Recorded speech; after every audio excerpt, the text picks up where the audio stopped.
Assalamu alaikum ve rahmetullahi ve berekatuhu. Benim ismim Nisa Xan Xotan'dan.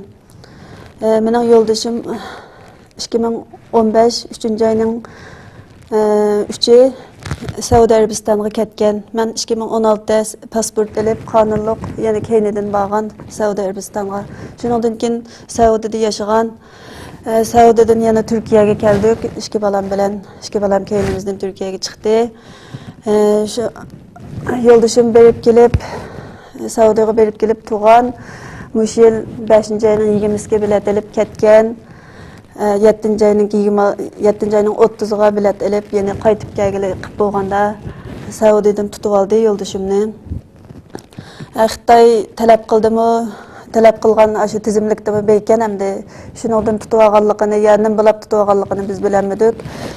Saudiyadan şu yoldaşımның qoyap berilişini talab qilamiz. Ben bu 3 balam bilen Türkiye'de qap qaldım. Vatanda yoldaşım şu o'qitish kişileri bilen imam bolgan, hem şu jiq ballarını terbiyelegan. Bizning uyda jiq ballar hafız ulab chiqqan. Şu ballardan 20 balaga 27 balaga 20 yıldan öy kesdi. Bu tecavüzcü kapırlar. Bu yoldaşımni vatanga qaytarib atmasa Türkiye'ye yolga sep qo'ysa o'tdi. Şunu talab qilamiz. Biz miyada 3 balam bilen Türkiye'de qap qaldım. İnsan hakları teşkilatıdan şu mening davoyimga ega chiqishini talab qilman. Yoldaşımningki aksi 10 yıldan öykü suatdı. Qaynacamның balları hemmesi 20 yıldan öykü suatdı. Bizning aramızda bir danim erkişi qalmadı. Qaynanam tugab ketdi. Bizmi şu musibetde bulamadık. Qaynanam tugab ketgandan keyin şu yoldaşım pek ağır keldi. Şunu bilan hayamga berip ömür qilgach berip haydab ketibdi. Saudiya Arabistandan şu yoldaşımni tutup aldı. Yoldaşımның nima gunohi var ekan, nima qilib qo'yib bermayotgan. 3 oydan eşip ketdi. Bizim shunda men Narisida balam bilan mishada qoldim. İnsan hakları teşkilatıdan mening shu davoyimga ega chiqishini talab qilman. Barliq musulmon qarindoshlardan duoda yod etib qo'yishini talab qilman. Mening balam çoğun kızım 20 yaş merhaba. Onun 3 balası var.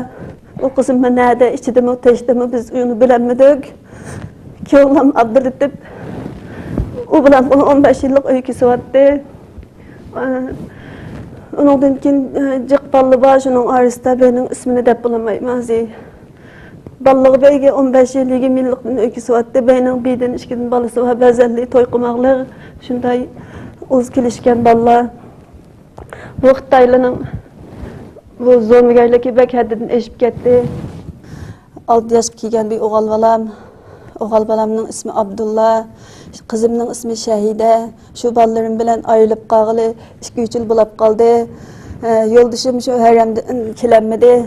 Men bu yerda 3 balam bilan turib biz igi chaqsiz qoldik. Saudiyadan shu yo'ldoshimningki yoldaşımni qo'yib berishini talab qilman. İnsan huquqi tashkilotidagi rahbarlarimizning bizga mening shu davoyimga ega chiqishini talab qilman. Hammalarningki duoda yod etib qo'yishini talab qilman.